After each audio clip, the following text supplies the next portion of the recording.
दोस्तों, इस वीडियो में आप जानेंगे कि अपने मन को समझने और उसे रूपांतरित करने के 6 महत्वपूर्ण चरण यानी कि फेजेस क्या हैं। तो सबसे पहले जानते हैं कि अपने मन को कैसे समझें। दोस्तों, एक बार एक व्यक्ति बुद्ध के पास आता है और उनसे पूछता है कि बुद्ध अपने मन को काबू में करने और उसे समझने का पहला चरण क्या है और हम कहाँ से शुरुआत करें कि हमारा मन हमारे वश में आ जाए। बुद्ध मुस्कुराते हैं और उसका उत्तर देते हुए कहते हैं कि अपने मन को समझने का पहला चरण है इसके द्वारा दिए गए लालचों की व्यर्थता को देख लेना। जिस इंसान ने अपने मन के द्वारा दिए गए लालचों की व्यर्थता को देख लिया, उसने इससे मुक्त होना शुरू कर दिया। और उसके बाद वह व्यक्ति बुद्ध से पूछता है कि हमारा मन जो हमें लालच देता है उसके व्यर्थता को कैसे देखा जाए। बुद्ध कहते हैं अपने अनुभव से। मनुष्य जिस भी कार्य को अति में करता है उससे उसे दुख मिलता है और यही दुख उसका अनुभव है और यही अनुभव उसके रूपांतरण का कारण बन सकता है। जिसने देख लिया और वास्तव में देख लिया कि नशा करना केवल दुख है, उसने नशे से मुक्त होना शुरू कर दिया। जिसने देख लिया कि ईर्ष्या केवल खुद को जलाती है और वास्तव में देख लिया, उसने ईर्ष्या से मुक्त होना शुरू कर दिया।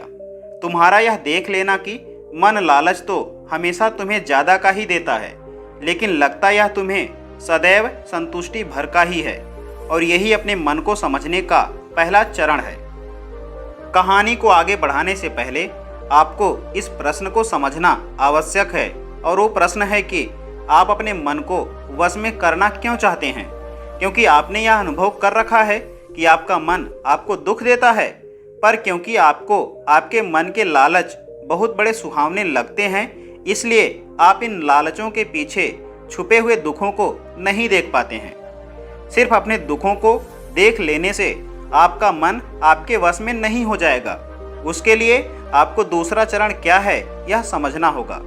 वह व्यक्ति बुद्ध से पूछता है कि बुद्ध, यदि कोई व्यक्ति यह जानता है कि उसके मन के लालचों के कारण उसके जीवन में दुख है, तो क्या इसका अर्थ यह है कि वो व्यक्ति पहले चरण पर है? और यदि वह व्यक्ति पहले चरण पर है तो दूसरे चरण पर कैसे जाएगा? इस पर बुद्ध कहते हैं कि उस व्यक्ति को खोज पर निकलना होगा, किसी ऐसे व्यक्ति की खोज पर जो अपने मन से मुक्त हो चुका है और जिसने अपने मन को जान लिया है, क्योंकि तुम्हारा मार्गदर्शन वही कर सकता है जो उस जगह पर पहुंचा हुआ है और जहां तुम जाना चाहते हो। दोस्तों, यहाँ पर एक बात समझनी आवश्यक है कि खोज पर निकलने का अर्थ यह नहीं है कि आप सन्यासी बन जाएं, बल्कि खोज पर निकलने का अर्थ यह है कि कोई ऐसा व्यक्ति खोजना जो आपका मार्गदर्शन कर सके। अब यहाँ पर प्रश्न उठता है कि ऐसे व्यक्ति को कहाँ पर खोजा जाए, क्योंकि आस पड़ोस में तो सभी लोग अशांत भरे पड़े हुए हैं। तब वह व्यक्ति बुद्ध से पूछता है कि उस व्यक्ति की पहचान क्या है जिसने अपने मन को समझ लिया है और जिसने खुद को जान लिया हुआ है। क्योंकि हर व्यक्ति यह दावा करता है कि वह ज्ञानी और बुद्धिमान है, लेकिन वास्तव में ज्ञानी कौन है वह कैसे पता लगेगा।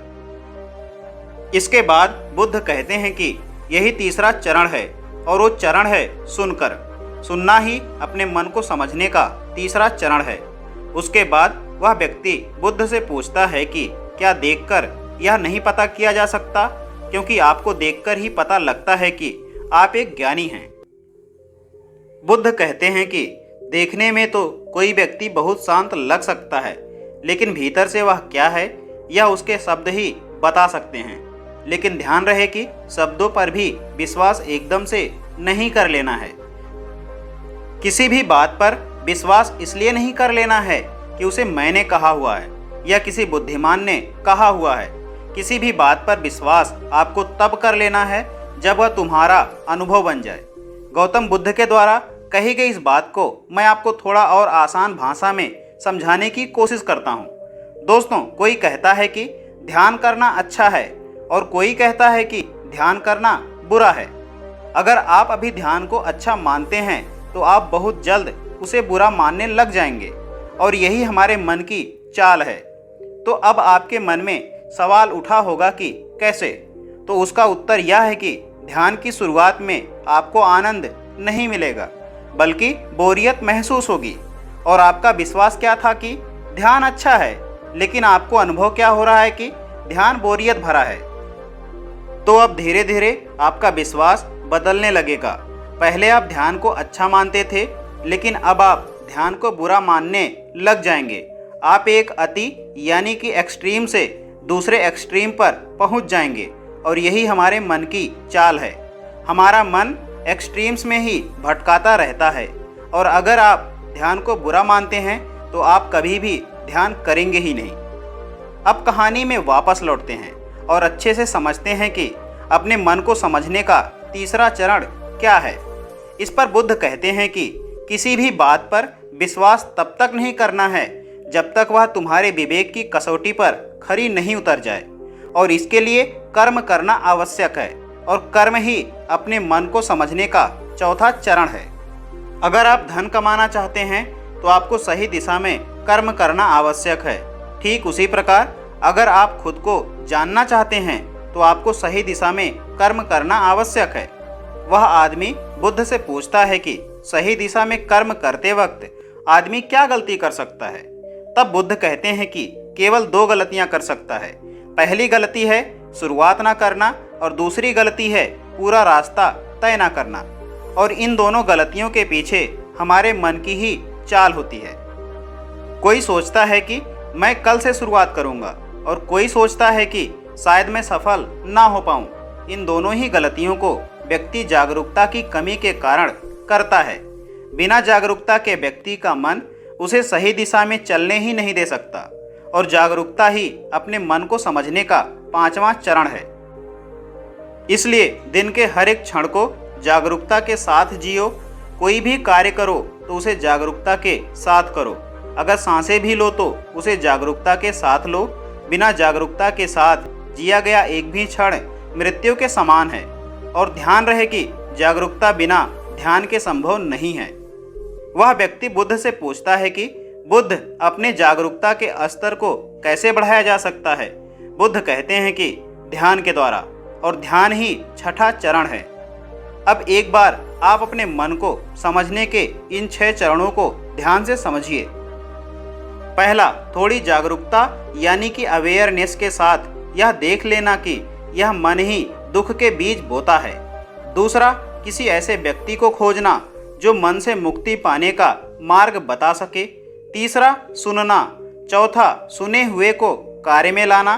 5वां, जागरूकता, जिससे आप मार्ग से ना भटकें। और रहा छठा, यानी कि ध्यान करना। दोस्तों, यदि सीधे शब्दों में कहा जाए तो ध्यान ही वह नाव है जिस पर बैठकर मन रूपी नदी को पार किया जा सकता है। लेकिन ध्यान तक पहुंचने के लिए शुरुआती के 5 चरण बहुत आवश्यक हैं। अभी आप कौन से चरण में हैं, हमें नीचे कमेंट बॉक्स में कमेंट करके ज़रूर बताएं, क्योंकि दोस्तों हर ज्ञानी इन 6 चरणों से गुजरता ही गुजरता है।